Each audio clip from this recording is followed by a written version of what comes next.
The bar was alive with noise. Glasses clinked, laughter erupted from one side of the room, and the jukebox churned out a rock anthem that had been popular decades ago. It was a typical Friday night at Jack's Saloon just outside Nashville. Regulars crowded the long counter, talking over each other about the game, their jobs, or nothing in particular. In the far corner, nearly swallowed by the shadows, sat an old man. He nursed a glass of whiskey, his hands steady despite his age. His back was straight and his gaze focused, as if he was studying the liquid like it held some kind of secret. A battered olive-green cap with military insignia rested snugly on his head. It was frayed at the edges, much like the man wearing it, but it carried a quiet dignity. The door swung open and in came the bikers. 6 of them, clad in black leather jackets adorned with patches and slogans. They were big, loud, and carried an air of mischief that demanded attention. The regulars glanced their way but quickly returned to their drinks, not wanting to catch their eye. The leader of the pack, Mark, a towering man with a thick beard and a laugh that seemed to shake the walls, slapped the bar and ordered a round of beers for his crew. That's when one of them noticed the old man. "Hey, check it out," a younger biker said, nudging his friend. "Grandpa's out past his bedtime." The others chuckled, stealing glances at the man in the corner. He didn't flinch. He didn't even look their way. That only seemed to spur them on. "Bet he doesn't even remember what year it is," another chimed in, loud enough for the whole bar to hear. Still, the old man didn't react. He lifted his glass, took a slow sip, and placed it back down with deliberate care. Mark smirked and turned to his crew. "Maybe he's one of those war vets," he said mockingly. "What do you think, boys? Want to go pay our respects?" The bartender, a gruff man named Tom who had seen more bar fights than he cared to admit, shot them a warning glance. "Leave him alone," he said, his voice firm. "He's not bothering anybody." But the bikers weren't in the mood to listen. They were just getting started. The bikers moved toward the corner, their footsteps heavy and deliberate as the atmosphere in the bar shifted. All eyes turned to the unfolding confrontation. The room seemed to grow quieter as the bikers approached. Conversations tapered off, and the clinking of glasses faded into the background. The air grew thick with tension. Most of the regulars knew better than to interfere when this group started their antics. Still, a few cast uneasy glances toward Tom, silently willing him to step in. But Tom held back, his eyes narrowing as he wiped down the counter, waiting to see how this would play out. The leader, who the others called Mark, stopped a few feet away from the old man's table. He towered over the seated figure, his grin wide and confident. "Hey there, Pops," he said, leaning in just enough to invade the man's space. "That's a nice hat you've got." "Military, huh?" Mark continued. "You see some action back in the day?" The old man didn't look up. Instead, he adjusted the brim of his cap and took another sip of his whiskey. His silence only added fuel to the fire. "What's the matter?" Mark pressed louder this time. "Cat got your tongue, or are you just too old to hear me?" One of the younger bikers snickered. "Maybe he's gone deaf, or maybe he's just scared." Finally, the old man set his glass down. He looked up, his gaze meeting Mark's with a calm intensity that made the biker pause for just a second. "Do you boys need something?" he asked, his voice low and steady. Mark chuckled, though there was an edge of discomfort in it. "Yeah, we need you to lighten up. You're killing the vibe in here sitting all quiet like that." The old man leaned back in his chair, his face unreadable. "I'm just enjoying my drink. You should try doing the same." The crowd held its breath for a moment. It seemed like Mark might back off, but his pride wouldn't let him. "You think you're funny, old man," Mark said, his grin fading. He grabbed the cap off the man's head, holding it high like a trophy. "Why don't you tell us what makes you so special? What's this supposed to mean, huh?" A murmur ran through the bar. People shifted uncomfortably in their seats, but no one dared intervene. The old man stood up slowly, his movements deliberate. Without the hat, the deep lines on his face seemed even more pronounced, each one telling a story of time and hardship. "That's not yours," he said, his voice still calm, but with a sharp edge. "Now hand it back." The younger bikers laughed nervously, unsure of what would happen next. Mark, emboldened by their support, waved the hat around like it was a toy. "What, old-timer? You gonna call your bingo buddies to come back you up?" The old man didn't blink. He simply stared at Mark, his silence more commanding than any words could have been. The old man took a step forward, his presence suddenly seeming much larger than his frame. The bikers weren't laughing anymore. The room felt heavier now, the tension rippling outward with every second of silence. The old man stood still, his weathered face unreadable, but something in his eyes shifted, a glint of authority, a flicker of something dangerous. For the first time, Mike's grin faltered, if only for a moment. Still, he wasn't about to back down in front of his crew. "Take a seat, old man," Mike said, forcing a laugh to mask his discomfort. He waved the cap again, this time dangling it mockingly in front of the old man like bait. "You're not scaring anyone with that tough guy act." The old man didn't respond.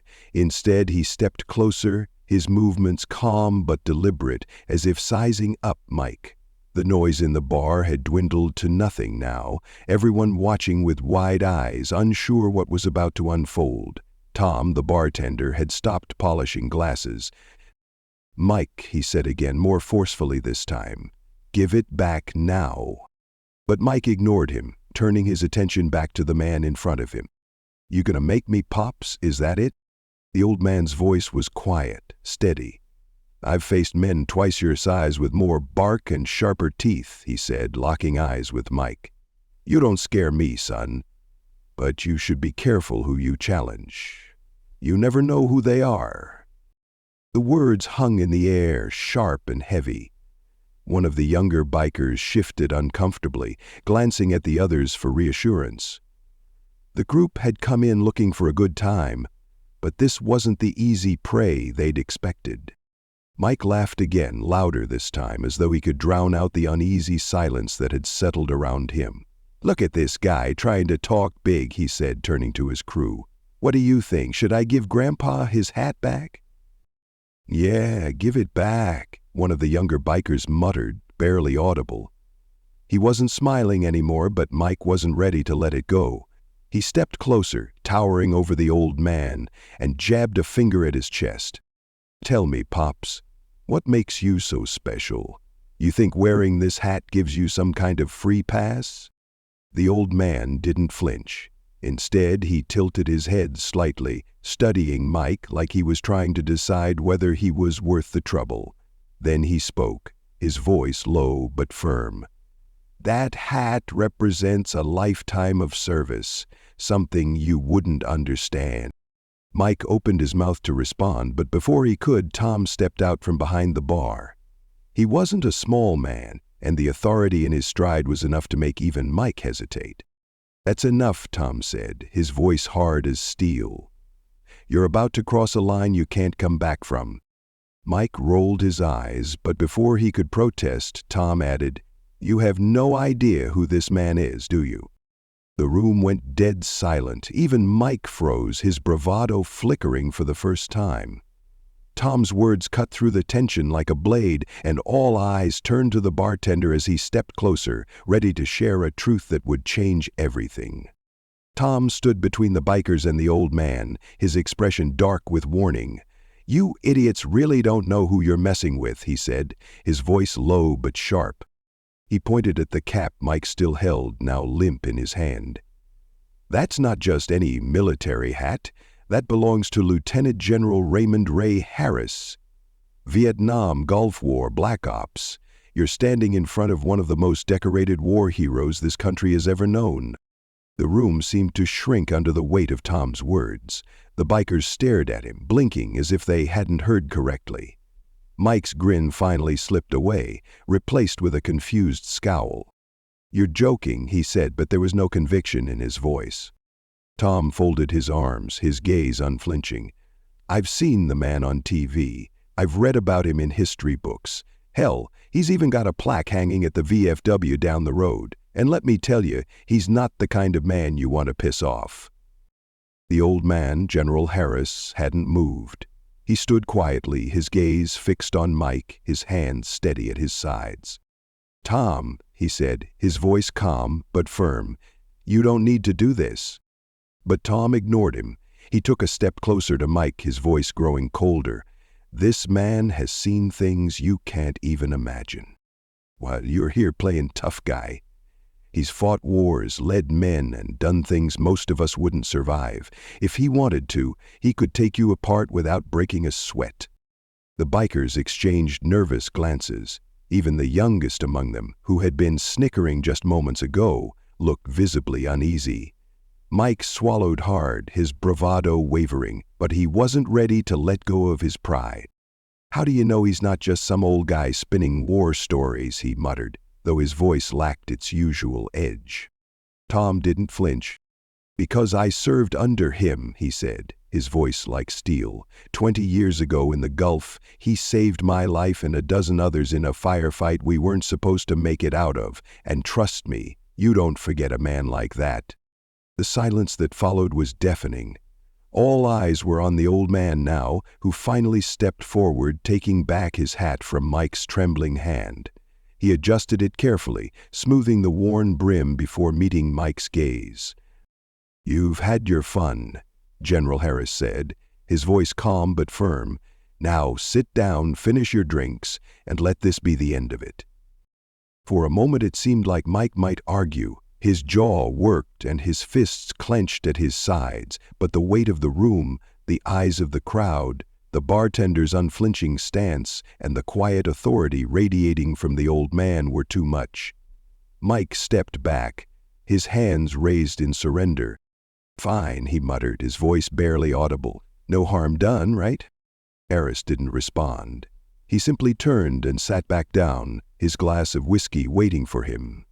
But the tension hadn't fully eased. And as the bikers shuffled back to their table, General Harris did something unexpected. He spoke again, his voice carrying a weight that silenced the room once more. The old man's voice broke the silence like a sharp knife cutting through heavy air. "You boys think the world owes you something," General Harris began, his tone steady, but there was a hard edge beneath it. He didn't look at the bikers directly, but his words were meant for them, and everyone in the room knew it. Mike and his crew froze, their beers untouched. The other patrons leaned in slightly, their curiosity outweighing their discomfort. Even Tom, who had retreated behind the bar, stopped mid-measure, his eyes locked on Harris. "I've seen men like you before," Harris continued, tilting his glass thoughtfully. "Men who think strength comes from the size of their muscles or how loud they can shout, but real strength, that's something else entirely." He set his glass down, the clink echoing louder than it should have. "I was 19 when I learned what real strength looks like. Fresh out of basic, thrown into the jungles of Vietnam, no amount of training prepares you for that. For the heat, the fear, the noise, or the silence. The kind of silence that makes you wonder if the next step you take will be your last." The room was silent now, all ears tuned to the old man's words. He leaned forward slightly, his hands clasped together. "There was this mission, a rescue op. 2 of our guys were pinned down, surrounded by enemy fire. Command told us it was a suicide run, but we went anyway. Not because we wanted to be heroes. No one thinks about medals in moments like that. But because leaving them behind wasn't an option." His eyes grew distant, as if he could still see the jungle in his mind. "We lost 2 men that day, good men, but we brought those boys home. I still see their faces sometimes, those we lost and those we saved. And every time I do, I remind myself that real strength isn't about what you take, it's about what you're willing to give." The bikers sat frozen, their earlier swagger completely gone. Even Mike, who had seemed untouchable just moments ago, was staring at the table, his jaw tight, but his hands trembling slightly. Harris continued, his voice softer now but no less powerful. "I've carried men out of burning vehicles, patched up wounds with my bare hands, and held brothers while they took their last breaths. I fought for this country, for the freedoms you enjoy without a second thought. And what do you do with that freedom? Come into a bar and harass an old man who's just trying to enjoy a drink? He leaned back in his chair, his gaze sweeping over the bikers. You think that makes you tough, son? You don't know the first thing about tough. The room was utterly still. Even the jukebox seemed to have gone quiet, its usual hum replaced by a suffocating silence. Harris took a deep breath, the weight of his memories pressing down on him, but his face remained calm and resolute. You don't have to prove you're strong by tearing someone else down, he said finally. Real strength is in lifting others up, even when it costs you something. The weight of Harris's words hung in the air, and for the first time that night the bikers looked more like boys who'd been caught doing something shameful. The crowd waited, breaths held, to see how they'd respond. The bikers sat motionless, their earlier bravado reduced to an uncomfortable silence. Mike, the leader who had filled the room with his booming voice and cocky grin, now stared at the table, avoiding Harris's piercing gaze. The other members of the crew fidgeted, shifting in their seats, as if the weight of the old man's words was too much to bear. The crowd watched them closely, their expressions ranging from quiet satisfaction to hesitant concern. Tom, the bartender, leaned against the counter, arms crossed, waiting to see how this moment would play out. Finally, Mike broke the silence. He cleared his throat, the sound harsh and awkward in the still room. He struggled to find words, his usual confidence completely gone. I didn't know, all right? I didn't know who you were. Harris didn't respond immediately. He simply stared at Mike, his calm, unwavering gaze forcing the biker to confront his shame head-on. I mean it, Mike continued, his voice quieter now, almost pleading. We were just messing around. I didn't mean any disrespect. One of the younger bikers, the one who had laughed the loudest earlier, finally spoke up, his voice trembling. We're sorry, sir. We didn't know. Harris leaned forward slightly, his hands resting on the table. You shouldn't need to know someone's story to treat them with respect, he said, his tone firm but not unkind. Every person you meet has been through battles you can't see. Some carry those scars on the outside, others carry them within. Either way, it costs you nothing to show decency. The younger biker nodded quickly, his face red with embarrassment. Yes, sir, you're right. I'm sorry. Mike looked up, finally meeting Harris's eyes. I'm sorry too, he said, the words sounding foreign coming from his mouth. He hesitated, then stood, extending his hand toward the old man. Thank you for your service, and for reminding us what really matters. Harris studied him for a moment, then took the offered hand, his grip firm but not forceful. Apology accepted, he said. But remember this moment.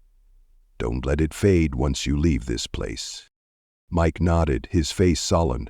We won't forget, he said, and for the first time there was sincerity in his voice. The other bikers mumbled their apologies as well, their voices subdued but genuine. The tension in the room began to ease, replaced by a quiet sense of relief. The patrons returned to their conversations in hushed tones, the weight of the moment lingering but no longer oppressive. Tom stepped forward, clapping Mike on the shoulder. Smart move, son, he said gruffly. Now, why don't you boys finish your beers and call it a night? The bikers nodded, retreating to their table without another word. They sat quietly, their earlier rowdiness replaced by reflective silence. Harris picked up his whiskey, taking a slow sip as he gazed out the window. He didn't need to say anything more. His presence alone was enough to leave an indelible mark on everyone in the room. As the night returned to its usual rhythm, the patrons of Jack's Saloon were left with a story they'd never forget, and a lesson that would stick with them long after the old man had gone. The night at Jack's Saloon slowly resumed its usual rhythm, but the air carried a different weight now. Conversations were quieter, more thoughtful. People glanced toward the corner where General Harris sat, their eyes filled with a mix of awe and gratitude. The bikers remained subdued, their beers untouched as they exchanged quiet words among themselves. Mike, usually the loudest and most confident, seemed lost in thought. He occasionally glanced toward the old man, his expression unreadable, but it was clear that the encounter had shaken him deeply. General Harris finished his whiskey, the amber liquid catching the dim light as he set the empty glass down. He stood up, his movements slow but deliberate, and adjusted his cap. The bar's patrons watched him, their gazes filled with unspoken respect. Harris didn't acknowledge the attention. He simply turned to Tom and gave him a small nod. Tom nodded back, his gruff exterior softening for a moment. "Take care of yourself, General," he said quietly. Harris turned toward the door, his steps measured and steady. Just as he reached the threshold, he paused and looked over his shoulder. His voice carried across the room, strong but calm. "Remember, respect doesn't cost you anything, but the lack of it might." With that, he pushed the door open and walked out into the cool night, leaving the bar in thoughtful silence. Mike watched him leave, his jaw clenched as if he wanted to say something but couldn't find the words. Finally, he turned back to his crew. "We've got some work to do," he said, his voice low but resolute. "Can't be the men we were tonight." The younger biker nodded solemnly. "Yeah, we can do better." The rest of the crew murmured their agreement, a quiet but meaningful shift in their attitudes. They weren't the same men who had walked in earlier, and it was clear they wouldn't forget this night anytime soon. Back inside the bar, Tom picked up Harris's empty glass, holding it for a moment before placing it gently into the sink. "That's the kind of man who reminds you what honor looks like," he said, almost to himself. The patrons slowly returned to their conversations, but the energy in the room was different now, less rowdy, more reflective. People shared knowing glances, the weight of Harris's words and presence lingering like an invisible reminder. Outside, the old man walked toward his car, the stars shining bright above him. He paused for a moment, taking a deep breath. He had spent a lifetime teaching lessons through action, and tonight had been no different. He knew that respect and humility weren't just taught, they were earned. And he hoped the bikers would carry that lesson with them. Stories like these remind us of the power of respect, humility, and the unseen battles others have fought. Share this story if it moved you, the voiceover continued, and don't forget to subscribe to the channel for more tales that inspire, challenge, and remind us of the strength in humanity.